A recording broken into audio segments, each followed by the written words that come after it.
A formação de professores é uma área essencial para o desenvolvimento de uma nação, que se pretende uma nação desenvolvida. Se eu acredito que é preciso melhorar a formação do professor no Brasil, para que ele produza um ensino que garanta sucesso a todos, eu preciso hoje estar pensando na escola básica. A universidade teve a oportunidade de chegar até a escola e a escola teve a oportunidade de vivenciar com a universidade uma troca de saberes, né? Todo esse conhecimento que a gente produz aqui, quando você vê ele sendo aplicado na escola pública e tendo resultados, não é só gratificante, mas nós estamos no caminho certo. A educação pública, para a gente fazer ela acontecer, ainda precisa de muita luta. Olhar para essas crianças como o sujeito que são, para dar uma educação completa para elas, né?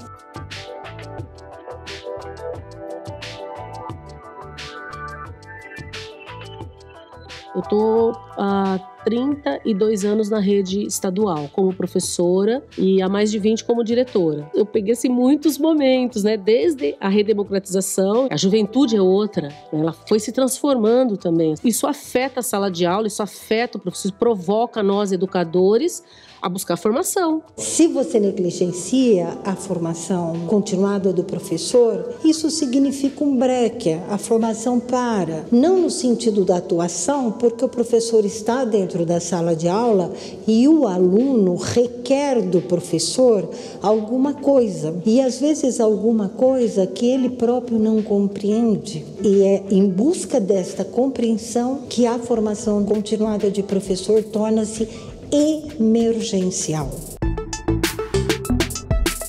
No Brasil, a formação de professores acompanha o mesmo movimento que a formação de professores teve na Europa, nas séries iniciais ou nos primeiros anos de desasnar as crianças, era assim que era conhecido, né? Não havia uma formação específica exatamente para essa educação. Ela era muito próxima da educação doméstica, né? Então, o mestre ensinava do modo como ele aprendeu. Mas isto vai sendo modificado no final do século XIX e a gente ingressa na República com toda a discussão sobre a necessidade de formar os professores para que ele aprenda como ensinar. Já no século XX, o modelo que mais conhecemos é o modelo de formação dos professores das séries iniciais, feito em escolas normais de nível secundário, e a formação dos professores das áreas específicas nas universidades. Essa realidade vai mudar com a LDB de 96, que vai colocar como uma meta que no prazo de 10 anos todos os professores tenham um nível superior, incluindo aí um programa, né, de expansão das universidades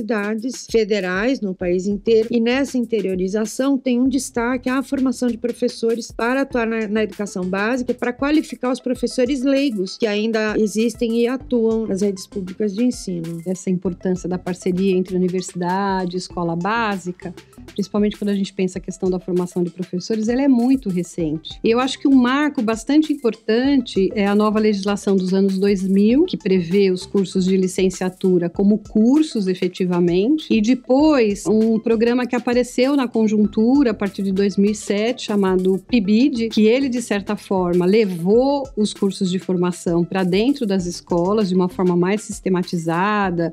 E por que é importante? De uma maneira geral, a universidade é importante que ela esteja em simbiose com a própria sociedade, enfim, mas quando você tem dentro da universidade, nas licenciaturas, então é fundamental você ter essa relação com as escolas, porque as escolas são o campo de trabalho do futuro profissional.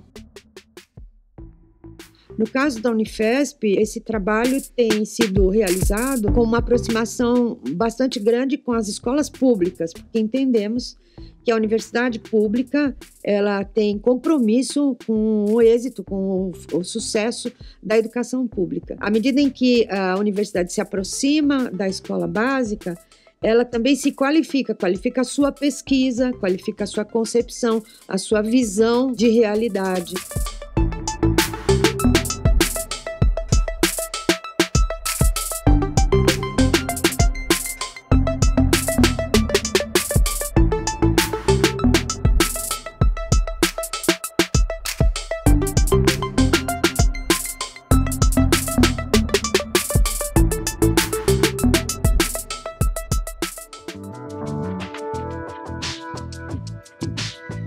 Unifesp, em 2006, quando faz o primeiro concurso de docentes, ela cria as oportunidades e os meios para que a gente possa ser audacioso e tentar um modelo novo de formação prática. Nós desenhamos aqui uma ideia inspirada na residência médica, mas que não se compara a ela, até porque a residência médica é uma especialização após a graduação. E para nós era essencial ter todos os estudantes de licenciatura com essa mesma qualidade de formação. Então, era alguma coisa para todos. Então, essa ideia toma corpo e nós vamos ouvir toda a rede pública de Guarulhos, entre professores e gestores, tanto da rede municipal quanto da rede estadual. Essa pesquisa, feita entre 2007 e 2008, ela possibilitou colher uma porção de contribuições e, dentre elas, recomendações para a universidade. Um perfil de residente desejável e a ideia de que era necessário ter benefícios mútuos entre a universidade e a escola. A partir desses resultados é que a universidade, então, criou, primeiro, uma logística, porque era necessário uma logística, e uma metodologia para a residência pedagógica. O residente acompanha o professor que está na sala de aula ao longo de um período limitado, porém intenso. Ao contrário dos usuais estágios, que são extensivos, mas em que a vinculação ela é tênue. Então, como seria acompanhar um profissional e viver o que ele vive? A residência promove isto, um diálogo entre a teoria e a prática. E isto fez com que os estudantes percebessem a seriedade do trabalho do professor, os desafios, os prazeres também, não é? Porque não é só sofrimento. Quem diz que professor só sofre não está falando a verdade. O contato humano também traz uma porção de coisas favoráveis, boas. A partir do 5º termo começam as residências, né? A gente tem a oportunidade de se organizar. Eu comecei no 7º, então do 7º até aqui eu já fiz 3 residências, falta uma só para eu terminar. Acaba sendo bem diferenciado do que a gente conhece por estágio. A gente passa um tempo de observação, vendo como funciona, inclusive numa relação com as crianças, porque às vezes a gente pensa que se resume tudo a ensinar, e tem uma relação que acaba sendo, de certa forma, pessoal com elas. E aí a gente vivencia isso, a gente percebe como funciona realmente. A gente tem um professor que é o preceptor, que é o professor aqui da Unifesp, que nos orienta, e tem um professor formador, que é o professor da escola, o professor da sala, que também nos ajuda. Com essa turma funciona assim, eles têm mais dificuldade no tema tal, que você pode trabalhar de uma maneira diferenciada. Hoje, nós podemos dizer que nós temos assim, uma escola antes da universidade e depois da universidade aqui, sobretudo depois da residência pedagógica.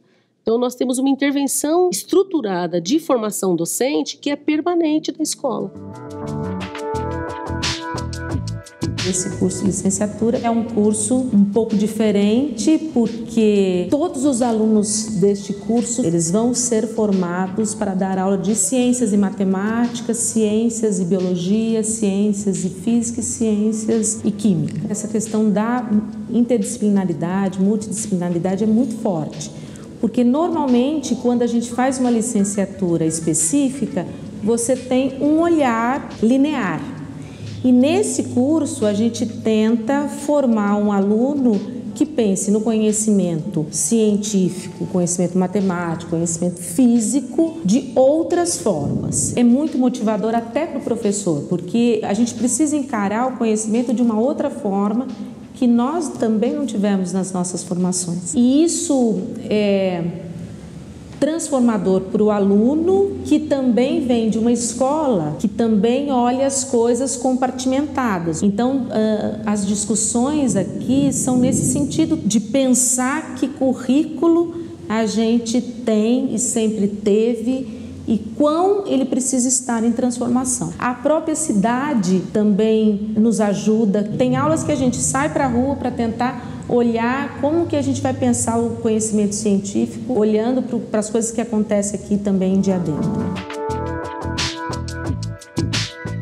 O CEF é o Centro de Formação de Educadores da Escola Básica da Unifesp, instituído em maio de 2018, fazendo uso de metodologias e pesquisas que envolvam os âmbitos do ensino, da pesquisa e da extensão. Não dá para você, por exemplo, falar em formação de professores de ciências da natureza ou formação de professores de matemática, que vinha do início do projeto, que começou só com esses professores dessa área, nós fomos percebendo que isso é maior. E aí nós fomos abrindo o nosso programa também para professores da área da psicologia, para a área de linguagem, para professores de filosofia. E a gente foi vendo então que esse campo é muito amplo. O CEF vai começando a amadurecer-se e esse lançar-se ao mundo se traduziu como um projeto institucional de desenvolvimento. O CEF está organizado em comissões e uma das comissões é a comissão científica. Ela vai olhar se esses projetos têm aderência à formação de professores. Então, o CEF sempre teve essa preocupação de lapidar e de conservar essa qualidade dos cursos que estejam vinculados a ele.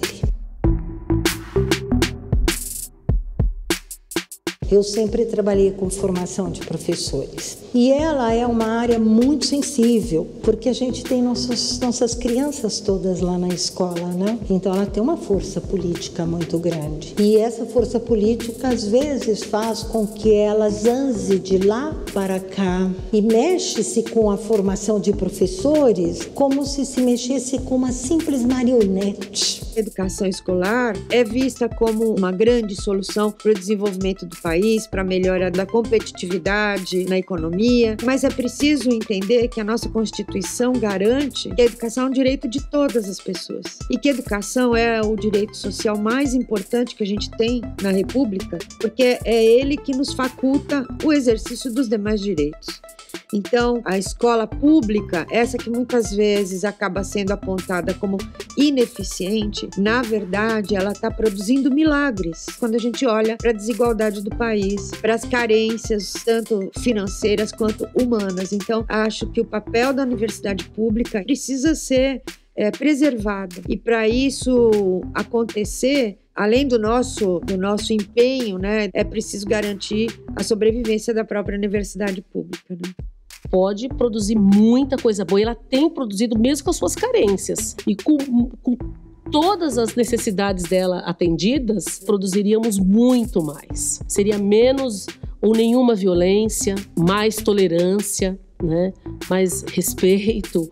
Ou seja, se a escola pública estiver preparada, tem condições de enriquecer essas potencialidades que podem ser desenvolvidas na nossa juventude.